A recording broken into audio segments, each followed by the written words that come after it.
everyone, welcome to XGIS Academy. মই আজি আপোনালোকৰ ওচৰলৈ লৈ আহিছো ইণ্ডিয়া আৰু ইউ অৰ্থাৎ ইউৰোপিয়ান ইউনিয়নৰ ফ্ৰী ট্ৰেড এগ্ৰিমেণ্টৰ কথা যিটো আপোনালোকৰ এপিএসসি আৰু ইউপিএসসি দুইটা এক্সামৰ কাৰণে ইম্পৰ্টেন্ট হ'ব।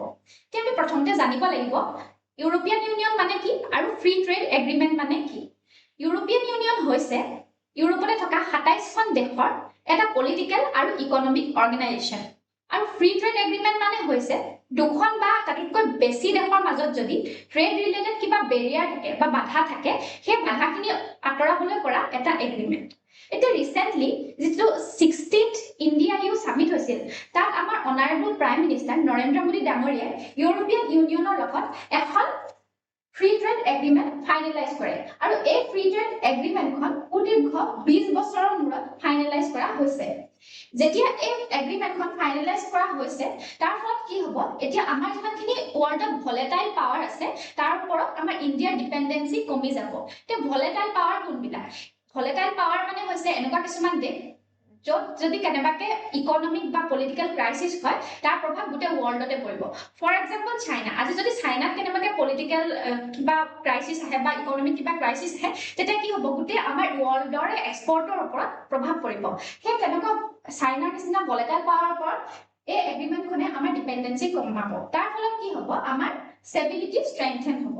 এতিয়া যেতিয়া এই এগ্ৰিমেণ্টখন সাইন কৰা হ'ব তেতিয়া ইউএ কি কৰিব মানে ইউৰোপিয়ান ইউনিয়নে আমাৰ ইণ্ডিয়াৰ যিমানখিনি এক্সপৰ্ট আছে তাৰ ওপৰত তাৰিফ ড্ৰপ কৰিব 99.5%। এতিয়া আমি জানিম যে তাৰিফ মানে কি? তাৰিফ মানে হৈছে যে আমি যদি কেতিয়াবা বাহিৰৰ দেশৰ পৰা কিবা বস্তু ইম্পৰ্ট কৰো বাহিৰৰ সেই বস্তুবোৰৰ ওপৰত আমি এটা টেক্স লগাও সেই টেক্সটো কি বুলি কোৱা হয় তাৰিফ বুলি কোৱা হয়। এতিয়া ইউৰোপিয়ান ইউনিয়নে আমাৰ ইণ্ডিয়াৰ পৰা যিমানখিনি বস্তু ইম্পৰ্ট কৰিব সেই যেটো ইম্পৰ্টৰ ওপৰত যেটো তেওঁলোকে টেক্স লগায় সেই টেক্সটো ড্ৰপ কৰি দিব কিমান পাৰ্চেন্ট 99.5%। এতিয়া আমি জানো আহক যে এই এগ্ৰিমেণ্টখনৰ ইণ্ডিয়াৰ কাৰণে কি পইণ্টছ বিলাক কি কি। The first key point to হৈছে যে ইণ্ডিয়াৰ যিমানখিনি এক্সপৰ্ট আছে যেনেকৈ ধৰি লওক টেক্সটাইল হৈ গ'ল লেডাৰ হৈ গ'ল জেমছ হৈ গ'ল স্পাইচেছ হৈ গ'ল এইখিনিৰ ওপৰত তাৰিফ এলিমিনেশ্যন কৰিব ইউৰোপিয়ান ইউনিয়নে কিমান পাৰ্চেন্ট 90.7% এইখিনি বস্তুৰ ওপৰত তাৰিফ এলিমিনেশ্যন কৰা হ'ব ইণ্ডিয়ান এক্সপৰ্টখিনিৰ ওপৰত। লগতে কি কৰিব আমাৰ যিমানখিনি সাৰ্ভিস আছে আইটি সাৰ্ভিস হৈ গ'ল এডুকেশ্যন বিজনেছ সাৰ্ভিস এইবিলাকক কি কৰা হ'ব লিবাৰেলাইজেশ্যন কৰা হ'ব।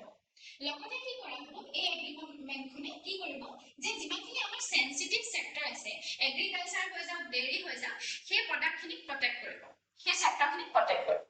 এতিয়া আমি চাওঁ হওক যে ইউৰোপিয়ান ইউনিয়নৰ কাৰণে কি পইণ্টছ কি কি। ইউৰোপিয়ান ইউনিয়নৰ কাৰণে কি পইণ্টছখিনি হৈছে যে ইউৰোপৰ পৰা আমি যিমানখিনি বস্তু ইম্পৰ্ট কৰো তাৰ ওপৰতো আমাৰ তাৰিফ কনচেছন কৰা হ'ব।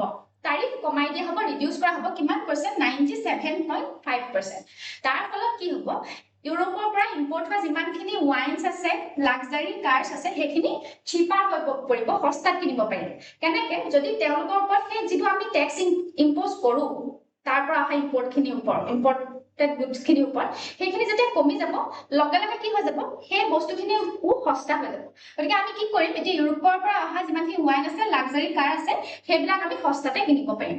তাৰ উপৰি কি হ'ব নেক্সট কি পইণ্টটো ডিউটি ফ্ৰী এক্সেছ কৰিব পাৰিম। আমি কিখিনি ডিউটি ফ্ৰী এক্সেছ কৰিব পাৰিম মেচিনাৰী হৈ গ'ল ইউৰোপিয়ান ইউনিয়নৰ কেমিকেলছ হৈ গ'ল ফাৰ্মা হৈ গ'ল এইখিনি ডিউটি ফ্ৰী এক্সেছ এটা আমি পাব পাৰিম।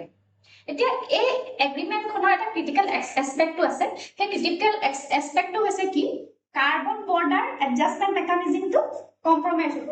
এতিয়া আমি জানিম যে কাৰ্বন বৰ্ডাৰ এডজাষ্টমেণ্ট মেকানিজম মানে কি। কাৰ্বন বৰ্ডাৰ এডজাষ্টমেণ্ট মেকানিজম মানে হৈছে এটা পলিচি এখন দেশে লয় সেইটো পলিচি কিহৰ কাৰণে লয় যদি ইম্পৰ্টেড গুডছে কেতিয়াবা কাৰ্বন এমিট কৰে গ্ৰীণ হাউচ গেছ এমিট কৰে তাৰ ওপৰত এটা টেক্স লগোৱা হয়। আমাৰ ইণ্ডিয়াই ধৰক কিবা এটা বস্তু বাহিৰৰ পৰা ইম্পৰ্ট কৰি আনিলে আৰু সেই বস্তুটোৱে কাৰ্বন এমিট কৰে সেই এমিট কৰা বস্তুটোৰ ওপৰত এটা টেক্স লগোৱা হ'ব সেইটো এটা পলিচি অনা হ'ব সেইটো কি কোৱা হয় CBAM বুলি কোৱা হয়। আৰু সেইটো কি হ'ব লগালগ সেই বস্তুটো কি হ'ব এডজাষ্ট হৈ পৰিব সেইটো এটা অট'মেটিক ট্ৰিগাৰ পাব মানে কনসেছনৰ কাৰণে এটা অট'মেটিক ট্ৰিগাৰ কৰা হ'ব সেইটো সেই কাৰ্বন টেক্সটো কি হৈ যাব ৰিডিউস কৰা হ'ব। লগতে কি হ'ব লগৰ পাছত ক্ৰিটিকেল এছপেক্টটো কি আছে এগ্ৰিমেণ্টখনত কোটা বেছ তাৰিফ ৰিডাকশ্যন কৰা হ'ব।